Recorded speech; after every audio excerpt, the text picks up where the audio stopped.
তো নমস্কার প্রিয় বন্ধুরা, আশা করি আমরা সব ভালো আছেন। আমরা দেখছেন জয়দেব এক্সক্লুসিভ ইউটিউব চ্যানেল। তো ইতিমধ্যেই আপনারা জানেন যে মাদ্রাসা সার্ভিস কমিশনের গ্রুপ ডি ইন্টারভিউ পর্ব শুরু হয়েছে 18 তারিখ থেকে, অর্থাৎ আজ থেকে। তো সেই 18 তারিখে ইন্টারভিউ পরীক্ষা কেমন হয় এবং আপনাদের কী কী ধরনের প্রশ্ন হচ্ছে এই নিয়ে অনেকেই কমেন্ট করেছিলেন যে স্যার, ইন্টারভিউতে যারা যাবে তাদের যে সমস্ত প্রশ্ন ধরছে, তো সেই ধরনের প্রশ্ন যদি আমাদের সাথে শেয়ার করেন তাহলে কিন্তু আমাদের খুব উপকার হয়। তো সেই অনুযায়ী আমরা চেষ্টা করেছিলাম বিভিন্ন জনের ক্যান্ডিডেটের কাছ থেকে, অনেকেই তার প্রশ্ন বলেছেন। তো আমরা সেই ধরনের প্রশ্ন আমাদের সামনে কিন্তু উপস্থাপন করতে চলেছি। তো দেখুন, ইন্টারভিউ পর্ব কেমন হয় সেই নিয়ে অভিজ্ঞতা ছিল এবং তার জন্য আমাদের কিন্তু অনেক আগে থেকেই চ্যানেলে যে ধরনের প্রশ্ন আমাদের ধরে থাকে সেই ধরনের প্রশ্ন উত্তর নিয়েই কিন্তু ইন্টারভিউতে আমি কি কি প্রশ্ন ধরবে তা নিয়ে আমি কিন্তু ভিডিও করে দিয়েছিলাম। তো সেই ধরনের প্রশ্ন সেম টু সেম আমাদের কিন্তু ধরছে।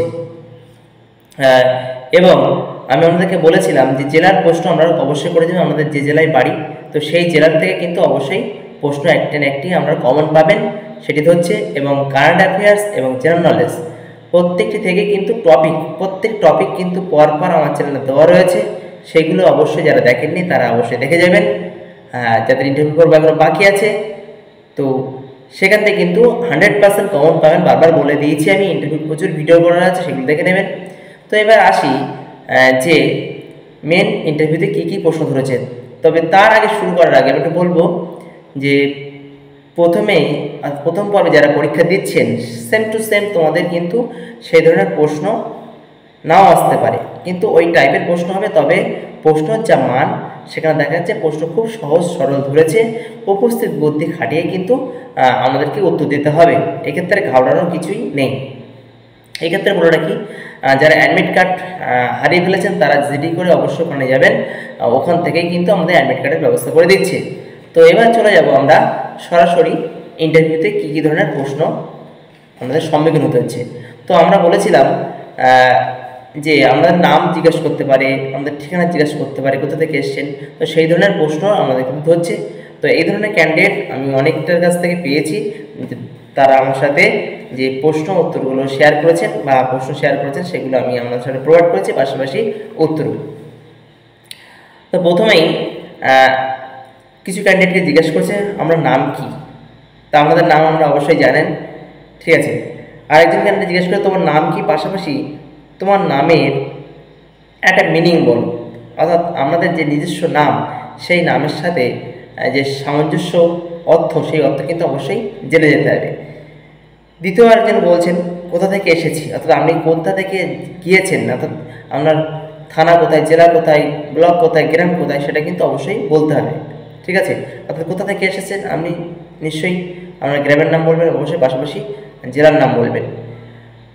এর সঙ্গে সঙ্গেই যখনই বলছেন কোথা থেকে এসেছি, সঙ্গে সঙ্গে প্রশ্ন জিজ্ঞাসা করছে যে আপনার জেলার বিখ্যাত একজন ব্যক্তির নাম বলুন, ঠিক আছে। তো আপনার জেলার যে বিখ্যাত ব্যক্তিগণ আছেন সেগুলো কোথায় পাবেন, আপনাদের জেলার যে ইতিহাস সেই জেলার ইতিহাস থেকে কিন্তু অবশ্যই পাবেন। জেলার ইতিহাস নিয়ে প্রত্যেকটি জেলার ইতিহাস মোটামুটি যতগুলো জেলা আছে প্রায় সবকটা জেলা আমি কিন্তু কভার করে দিয়েছি। আমাদের কমেন্ট করেছেন সেই অনুযায়ী কিন্তু প্রত্যেকটি জেলার ইতিহাস আমার চ্যানেলে দেওয়া রয়েছে, অবশ্যই দেখে যাবেন প্রত্যেকটি জেলা আমাদের যে জেলায় বাড়ি। তো সেখানে বিখ্যাত, তো প্রায় সঙ্গে সঙ্গে আমরা জেলা বলার সঙ্গে সঙ্গে প্রশ্নটি আবার অনেকের ক্ষেত্রে ঘুরিয়ে ধরছে যে একজন ক্যান্ডিডেট আছেন যিনি আমার সাথে প্রশ্নটি শেয়ার করেছেন। তো তিনি বলেছেন যে আমার জেলার কোথায়, অর্থাৎ আমার জেলা হচ্ছে হুগলি জেলা। তা হুগলি জেলার বাড়ি শোনার সঙ্গে সঙ্গে তখন জিজ্ঞেস রহিম নবীকে চেনেন, রহিম নবী। তা তোমরা যারা রহিম নবী একজন বিখ্যাত ফুটবলার, তা রহিম নবীকে চেনেন হ্যাঁ কি না, ইনি কী করেন। তো এই ধরনের প্রশ্নোত্তর কিন্তু আমাদের কিন্তু ধরবে। পরপর প্রশ্ন আরেকটি প্রশ্ন, সেটা হচ্ছে আপনি কি পাস করেছেন। তো আমাদের যে ডিগ্রি অর্থাৎ লাস্ট যে ডিগ্রি সেটা বলবেন। কেউ বিএ পাস করেছেন, কেউ বিকম, কেউ বিএসসি, কেউ এমএসসি, ঠিক আছে, কেউ মাধ্যমিক, কেউ 8 পাস, অর্থাৎ লাস্ট যোগ্যতা সেটা বলবেন। এক্ষেত্রে ওটাকে কোনো ডিগ্রি কোর্সে বাদে অন্য কিছু বলবেন না, অর্থাৎ ডিপ্লোমা কোর্সের কথা বলবেন না, কম্পিউটার শিখেছি ইত্যাদি কথা কিন্তু বলবেন না, ঠিক আছে, ডিপ্লোমা করেছি ইত্যাদি কথা বলবেন না। তারপরে একজনকে প্রশ্ন করেছি স্কুলের সময় সাধারণত 10টায় শুরু হয় এবং এই সময় প্রধান শিক্ষক বা শিক্ষিকা আপনাকে 8টার সময় স্কুলে আসার কথা বললেন, সেক্ষেত্রে আপনি কি করবেন? তো এক্ষেত্রে একদম আপনার উপস্থিত বুদ্ধি কাজে লাগিয়ে বলবেন অবশ্যই স্কুলের প্রয়োজনে প্রধান শিক্ষক বা শিক্ষিকা ডাকলে আমি গ্রুপ ডি কর্মী হিসেবে অবশ্যই আমি সেখানে উপস্থিত হব। ঠিক আছে, এটাই আমার কাজ। স্কুলের উন্নয়নের জন্য সর্বদা যে কোনো টাইমে আমাকে ডাকবে, সেই টাইমে আমি অবশ্যই উপস্থিত হব এবং সেই কাজটি মনোযোগ সহকারে করবার চেষ্টা করব। এই উত্তর আমরা কিন্তু দিতে হবে। নেক্সট যে প্রশ্ন আসে,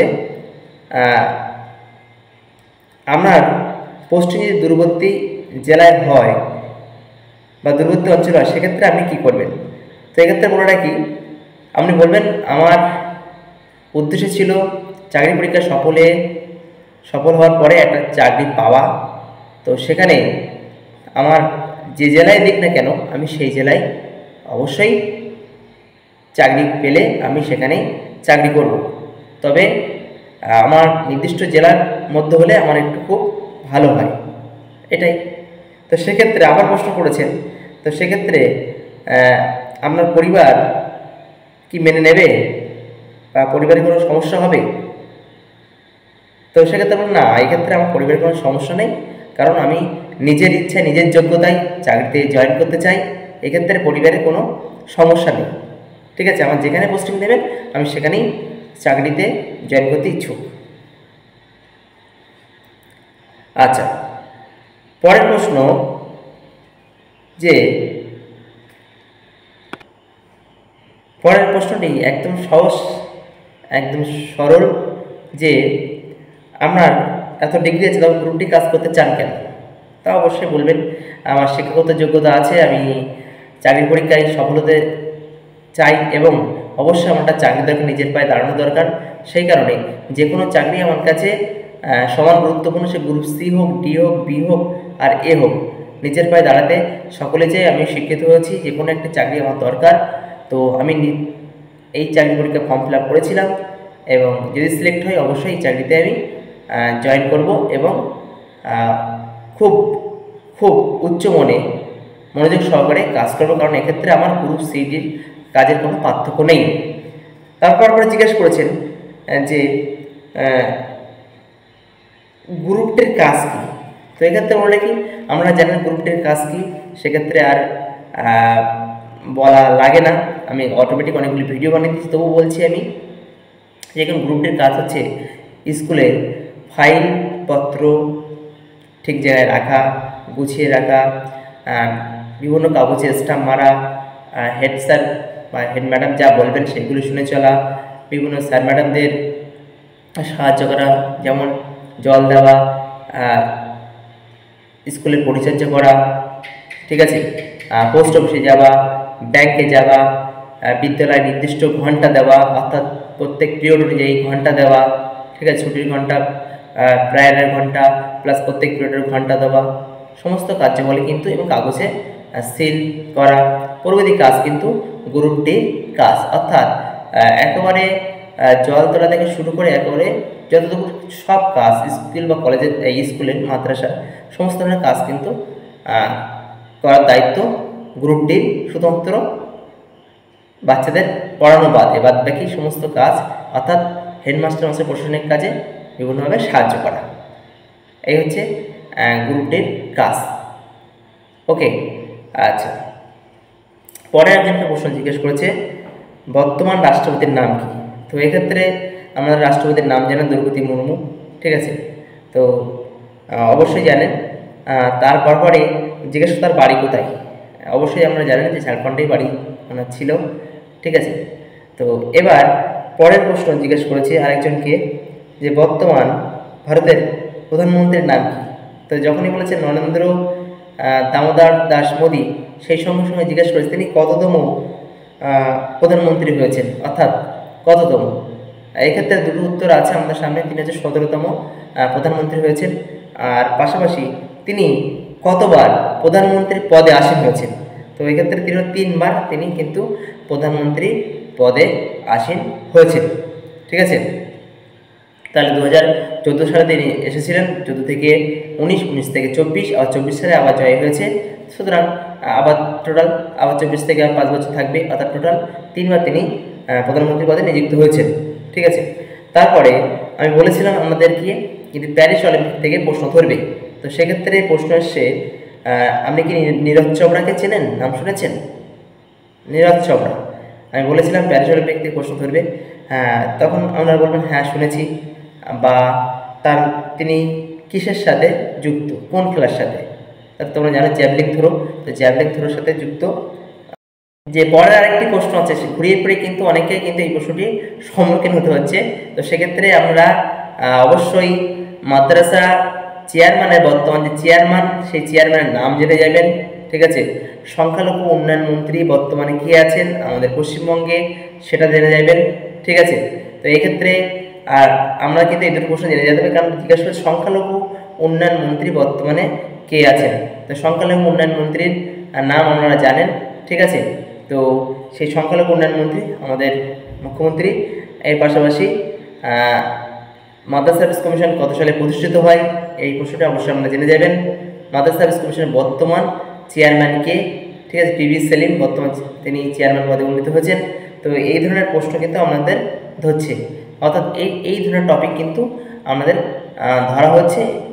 এই যে জিনিসগুলোকে আমাদের ধরবে হুবহু এমন কিন্তু নয়, এই ধরনের প্রশ্ন আমাদের ধরবে, অর্থাৎ খুব বেশি কঠিন প্রশ্ন আমাদের কিন্তু ধরছে না। তো এটাই হচ্ছে আমাদের সাথে শেয়ার করা ছিল। তো সেই অনুযায়ী আপনারা প্রস্তুতি নেবেন। জেলার ইতিহাস, কারেন্ট অ্যাফেয়ার্স, জেনারেল নলেজ প্রভৃতি কিন্তু পুঙ্খানুপুঙ্খভাবে আমাদের কিন্তু দেখে যেতে হবে। অবশ্যই আপনি নিজের সম্পর্কে জেনে যাবেন, আপনার শিক্ষাগত যোগ্যতার নাম কি, নামের মানে কি, এবং জেলার ইতিহাসটা অবশ্যই করে যাবেন। এবং ওইখানেই বসে কিন্তু আমাদের সাথে পরিবেশ খুব শান্ত থাকবে। খুবই কঠিন প্রশ্ন সবাইকে ধরা হচ্ছে না। আপনার প্রশ্ন ধরলে আপনি বুঝতে পারবেন যে আপনি ইন্টারভিউতে সিলেক্ট হচ্ছেন কি না, কারণ প্রশ্নের যে মান, সেই মান অর্থাৎ প্রশ্নের যে ধরন দেখেই বোঝা যায় আপনি ইন্টারভিউতে সিলেক্ট হবেন। ঠিক আছে, প্রশ্নের যে মান থাকে, অর্থাৎ আপনাকে হচ্ছে এক ধরনের প্রশ্ন, আরেকজন আরেক ধরনের প্রশ্ন, অনেকজন ক্যান্ডিডেট পরীক্ষা দিয়েছেন, আমরা কিছুটা প্রশ্ন উত্তর পেলাম, সেগুলো আমাদের কাছে শেয়ার করলাম।